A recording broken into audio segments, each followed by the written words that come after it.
Hey everyone, and welcome back to the channel. Today, we're diving into the life of a true giant of children's literature, a man who wasn't afraid to explore the wild, scary, and sometimes messy parts of being a kid.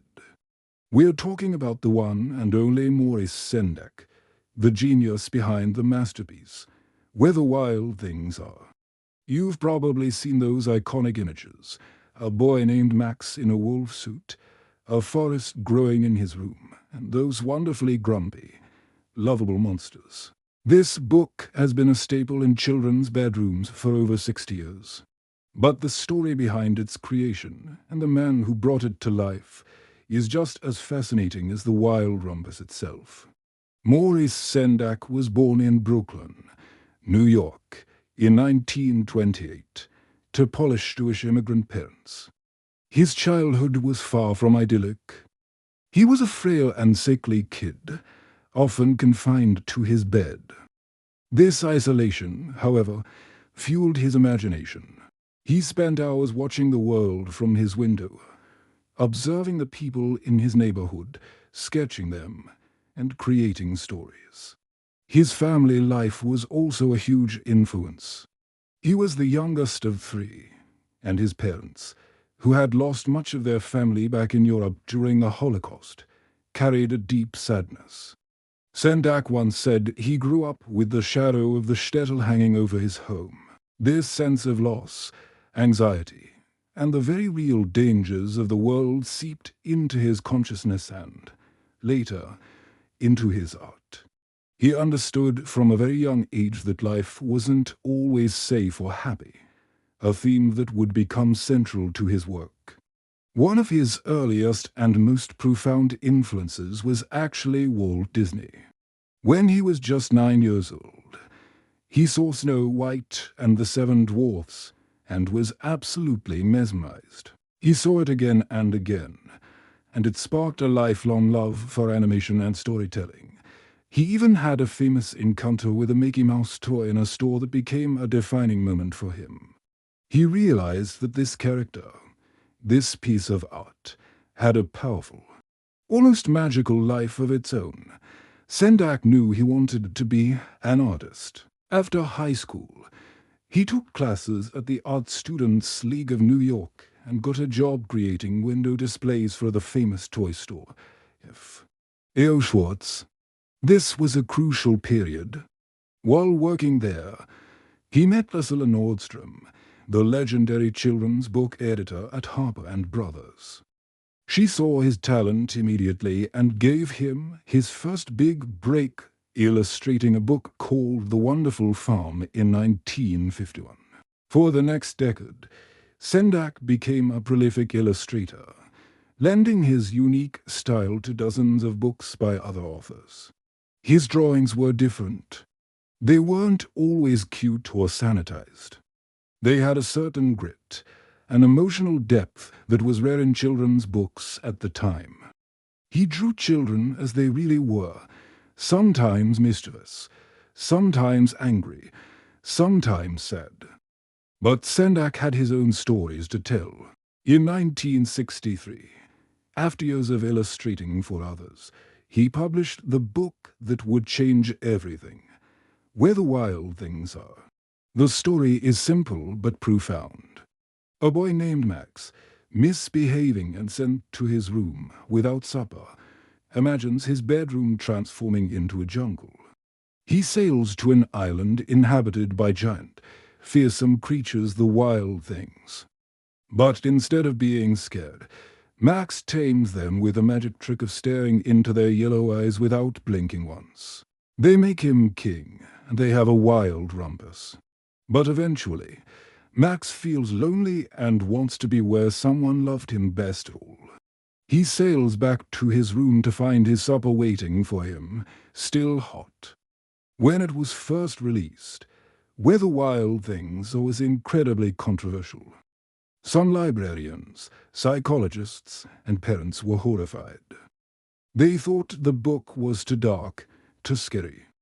They worried the monsters would give children nightmares, and that Max's anger and defiance were a bad example.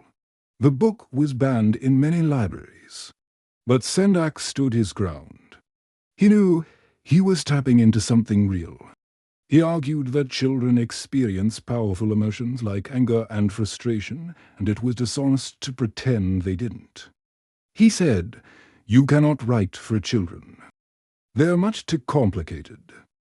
You can only write books that are of interest to them." He wanted to create books that respected the emotional complexity of a child's inner world. And the children, they got it. They loved it. They weren't scared of the wild things. They saw them as expressions of Max's own big feelings. They understood that Max was in control the whole time. He tamed his own monsters and then chose to return to the safety and love of his home. The book was a massive success, winning the prestigious Caldecott Medal in 1960 and cementing Sendak's place as a revolutionary force in children's literature. Following this success, Sendak completed what he considered a trilogy of books exploring the emotional landscape of childhood. The second, In the Night Kitchen from 1970, was a dreamlike adventure about a boy named Mickey who falls out of his clothes and into a magical kitchen where he helps three bakers bake a cake. This book also caused a stir, mostly because the main character was drawn without clothes, leading to it being challenged and even defaced in some libraries. Sendak was baffled by the controversy, seeing it as a celebration of a child's uninhibited joy. The final book in the trilogy was Outside Over There, published in 1981. This is perhaps his most complex and darkest work, a story about a girl named Ida who must rescue her baby sister after she is kidnapped by goblins. The book deals with heavy themes of jealousy, responsibility, and the anxieties of growing up. It was deeply personal for Sendak, reflecting his own childhood feelings of being burdened with responsibility for his siblings. Throughout his career, Sendak refused to talk down to children. He believed that the best children's books are not just for kids, but are great literature, period. He famously said, "I don't believe in children. I don't believe in childhood. I don't believe that there's a demarcation. Oh, you mustn't tell them that. You mustn't tell them that. You tell them anything you want. Just tell them if it's true. If it's true, you tell them." His work was a testament to that belief. It was honest, sometimes unsettling, but always deeply empathetic. He showed that it was okay to be angry, okay to be scared, and that imagination was a powerful tool for navigating the world. He gave children a vocabulary for their big, messy feelings and assured them that even after the wildest rumpus, they could always sail home to find their supper waiting, still hot. Maurice Sendak passed away in 2012, but his legacy is immeasurable. He didn't just create books.